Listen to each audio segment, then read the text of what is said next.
আরামবাগের বাসুদেবপুর মোড়ে জনতার নিষেধাজ্ঞা না মেনে যুবকের উপর দিয়েই চলে গেল লরি। আবার ট্রাফিকের দায়িত্ব নিয়ে প্রশ্ন। আরামবাগ জুড়ে পথ দুর্ঘটনা যেন রোজকার ঘটনা হয়ে দাঁড়িয়েছে। প্রত্যেকবারই ট্রাফিকের দায়িত্ব পালন নিয়ে জনমানুষের তীব্র ক্ষোভ ঝরে পড়ছে। সেই সঙ্গে এত ঘটা করে প্রতি বছর পুলিশ প্রশাসনের সেফ ড্রাইভ সেফ লাইফ কর্মসূচির নিট ফল নিয়েও প্রশ্ন উঠেছে। কিছু আগেই আরামবাগের বাসুদেবপুর মোড়ে এক যুবক রাস্তায় পড়ে গেলে উল্টো দিক থেকে আসা একটি লরির চালক এলাকার মানুষজনের নিষেধাজ্ঞা অমান্য করেই ওই যুবকের উপর দিয়ে লরি চালিয়ে নিয়ে চলে যাওয়ার অভিযোগ। চালককে ধরে বেধড়ক মার দিলেন ক্ষুব্ধ জনতা। অনেকেই ক্ষোভ প্রকাশ করে বলেন, ট্রাফিক কন্ট্রোল করা যাদের দায়িত্ব তারা মোবাইলে ব্যস্ত। এলাকার মানুষজন ক্ষোভে ফেটে পড়েন। জখম অবস্থায় যুবককে উদ্ধার করে আরামবাগ মেডিকেল কলেজ হাসপাতালে পাঠানো হয়। দেখুন বিস্তারিত। কুশকুমার পাড়ের রিপোর্ট, আরামবাগ টাইমস। 24 ঘন্টা ওই ঘরটার ভেতর ঢুকে ফেরেন, এখানে একটা কেউ ডিউটি দেয় না।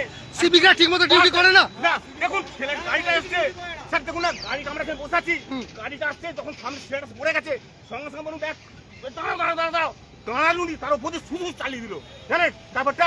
ওই লরি ড্রাইভারটা আপনারা দাঁড়াতে বললেন বারবার করে, তারপর ছেলেটা পড়ে গেছে, তারপর তার উপর দিয়ে চালিয়ে দিল। সিভিক তখন কি করছিল? ও শুয়োর বাচ্চার ভেতর ঢুকে বসে আছে। হ্যাঁ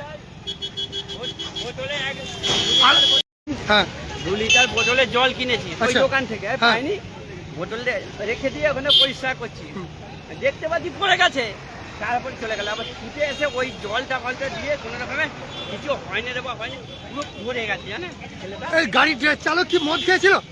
এটা কি করে বলবো আমরা, এখন পুলিশের ভূমিকা কি দেখলেন? এটা কি বলবো বলুন দেখিনি। আমরা এসে গাড়ি ফাড়ি তুলে দিলাম, তারপরে এলো পোষাও, দাঁড়াও বারণ করলে চলে না। এই জায়গাটা কোথায়? এটা বাসুদেবপুর আরামবাগ।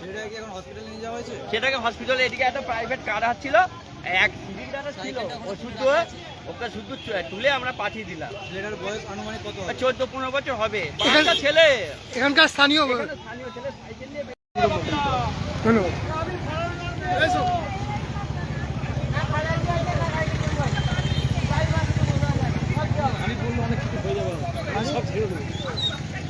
দাদা কি হয়েছিল যদি একটু বলেন? হয়েছিল বলতে এই তো রাস্তাঘাটের অবস্থা দেখতে পাচ্ছেন তো, হ্যাঁ অনেকে দেখতো লজ্জা সরব, মানে এরা ছোট থেকে আমরা সব মানে পিডাব্লিউডি যে ইঞ্জিনিয়ারটা আছে একবারে নিকৃষ্টভাবে গালাগাল দিল, ওপেন ক্যামেরার সামনে বলছি, নিকৃষ্টভাবে গালাগাল দিলেও মানে কি বলবো, কম হবে তার থেকেও কম হবে। আবার নোংরা বাজে ছোট লোক, অসভ্য লোক একবারে পিডাব্লিউডি ইঞ্জিনিয়ারটা, কন্ট্রাক্টর গেছে। আজকে ঠিক সেম আজকে ঘটনাটা ঘটেছে। একটা বাচ্চা ছেলে কোনো মোটরসাইকেল নিয়ে দাঁড়িয়েছে, পাটা যাও মার করে ডিসব্যালেন্স হয়েছে, পড়ে গেছে। লরিওয়ালা ড্রিঙ্ক করেছিল, চাপা দিয়ে ওর হাতের এই দিকটা পুরো চলে গেছে, এক অংশটা বাদ চলে গেছে। যাও মার করে এখানকার আপনারা চেল্লাতে রইলেন আর গাড়ি তার উপর তারপর লরিকে দাঁড় করালো, ওখানে গিয়ে হলো, তারপর পাবলিক মিলে সবাই মিলে গণধোলা দেওয়া হলো, থানা এসে পুলিশ ওকে প্রোটেকশন দিয়ে নিয়ে গেল। থানার পুলিশ ওনাকে প্রোটেকশন দিয়ে নিয়ে গেল, মানে অন্যায় করেছে তাকে প্রোটেকশন দিয়ে নিয়ে গেল। এই হচ্ছে এখানকার অবস্থা।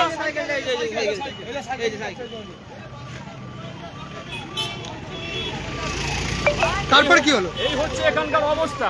আরামবাগ পৌরসভা পিডাব্লিউডি ইঞ্জিনিয়ার বসে বসে ঘুমাচ্ছে। একটা চোর, একটা বড় চোর, একটা পিডাব্লিউডি ইঞ্জিনিয়ার সব থেকে বড় একটা চোর। কোনোদিন রাস্তা দিয়ে মানে দিন রাত যাচ্ছে, রাস্তা দিয়ে কোনো কিছু কারো চোখে পড়ে না একটা, এত ওরা মানে বড় সড়ো দুর্ঘটনা না ঘটলে, কারোর প্রাণ না গেলে প্রশাসনের ঘুম ভাঙে না। ঘুম ভাঙবেও না, কারো যদি প্ল্যান চলেও যায় কারোর ঘুম ভাঙবে না। কে কাজ যাবে, তার বাড়ির লোক যাবে, তার মায়ের কোল খালি হবে। বড় বড় ভাষণ মারছে, বড় বড় ফিতে কাটতে যাচ্ছে, রাস্তা বাঁকাবার কারো কোনো মানসিকতা নেই। এরা সব থেকে নিকৃষ্ট, মানে ছোট লোকরা।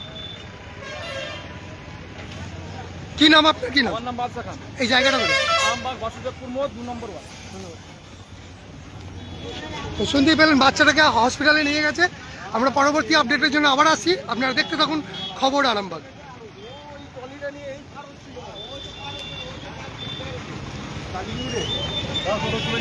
এই সেই বাচ্চার বাইকটা দেখতেই, মানে সাইকেলটা আছে, দেখাচ্ছি আপনাদেরকে। বাচ্চার চপ্পলটা পর্যন্ত রয়ে গেছে। 14-15 বছরের একটা কিশোর, সেই কিশোর একটা প্রশাসনের নির্মম উদাসীনতার কারণে আজ বলি হয়ে গেল। কি কেমন অবস্থায় আছে আমরা জানি না। আমরা হসপিটালে যাব পরবর্তী আপডেট দেখানোর জন্য। অবশ্যই আপনারা দেখতে থাকুন খবর আরামবাগ। খবরটি ভালো লাগলে অবশ্যই চ্যানেলটি ফলো, খবরটি শেয়ার করে পাশে থাকবেন। জ্যোতিষ জগতে অদ্বিতীয় ডক্টর অঞ্জন শাস্ত্রী আপনার উজ্জ্বল ভবিষ্যতের একমাত্র দিশারি। Call for booking 7477886099 or log in www.anjanshastri.com। Download করুন আমাদের exclusive mobile app astro Anjan.